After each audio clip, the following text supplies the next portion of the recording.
This episode of Techno Buffalo is brought to you by LensCrafters. Amazon going bricks and mortar? And more on the mythical Apple TV set that might not be so mythical. It's Techno Buffalo's Rumor Roundup.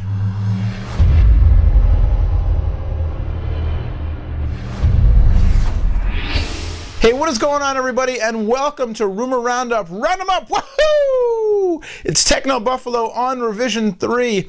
My name is Noah Kravitz. I'm editor-at-large for TechnoBuffalo.com, and this is your Rumor Roundup for the week ending today, Friday, February 10th, 2012. This episode of Rumor Roundup is brought to you by our friends at LensCrafters.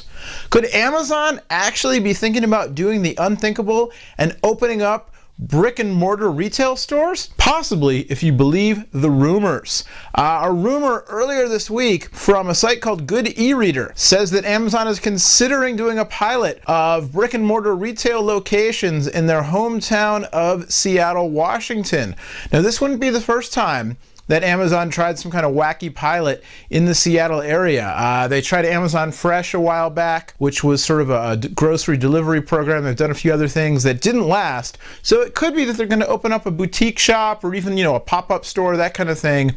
And, they may or may not actually do anything with it. Another possibility is that they would open up a store around their line of actual Amazon branded devices, i.e. the Kindles and the smartphone that they are reportedly developing. That would make a lot of sense since these are physical products that people would want to go into the store, try out, see all the things you can do with, buy on the spot, that kind of thing. But for Amazon to go hardcore into retail, just in a lot of ways wouldn't make sense to me anyway, but what do I know about retail? First and foremost being that they would have to charge sales tax, not only in the stores, but then they would have to charge sales tax in all of the states in which they operate a retail store.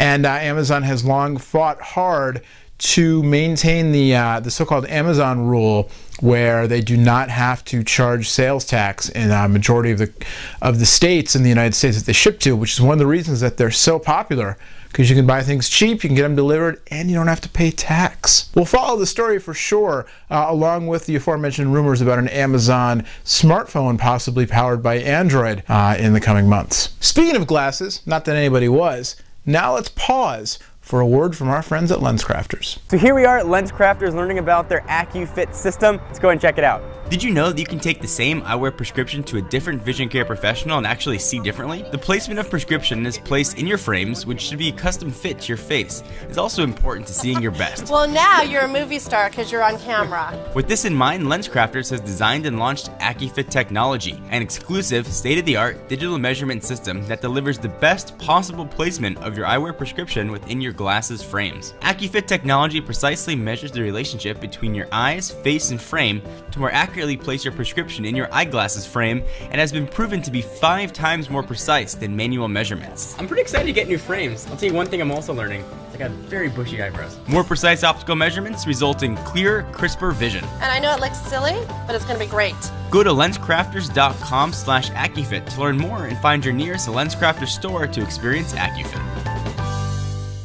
Now this week, a couple of more pieces of fuel, pieces of kindling, if you will, to add to the rumor mill fire surrounding the Apple TV. First off, a survey from Best Buy earlier this week asked customers if they would be interested in an Apple branded TV set with, crazy Apple features priced at $14.99. Now, these companies, companies like Best Buy send out surveys like this all the time. They don't necessarily have anything to do with actual products. Sometimes they're just kind of gauging interest for a larger segment of products. So maybe they're just thinking about premium priced TVs in general or more Apple presence in general. Who knows? But then also later this week, the Globe and Mail reported that Apple is apparently into talks with not one but 2 broadband providers up in Canada. Both Rogers and BCE are said to have prototype Apple TVs in their labs already, leading to much speculation that Apple is looking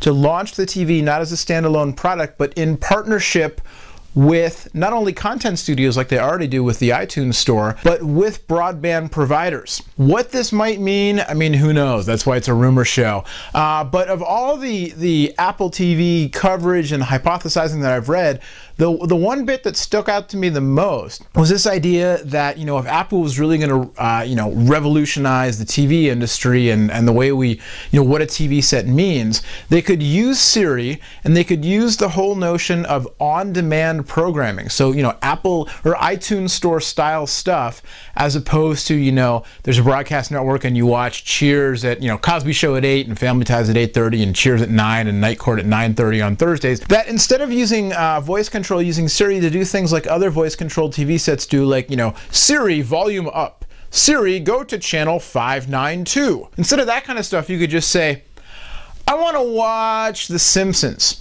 I want to watch the episode of Cheers where Woody's sleep deprived. And Siri could parse that, these real world commands, and bring up the exact episode that you want to watch. Or, you know, Siri, I want to watch that one movie where Brad Pitt makes out with Gina Davis.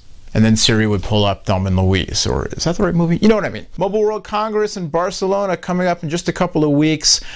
We will be there bringing you all of the news live. Apparently Samsung is not having a press conference. They will be there, but no press conference at all, let alone anything for the Galaxy S3. So there's your bonus anti-rumor for the week. Until next time, thanks again to the folks at LensCrafters for sponsoring this week's episode of Rumor Roundup. Thanks to Revision 3 for having us. Thanks to you for watching. It's Techno Buffalo on Revision 3. Rumor Roundup.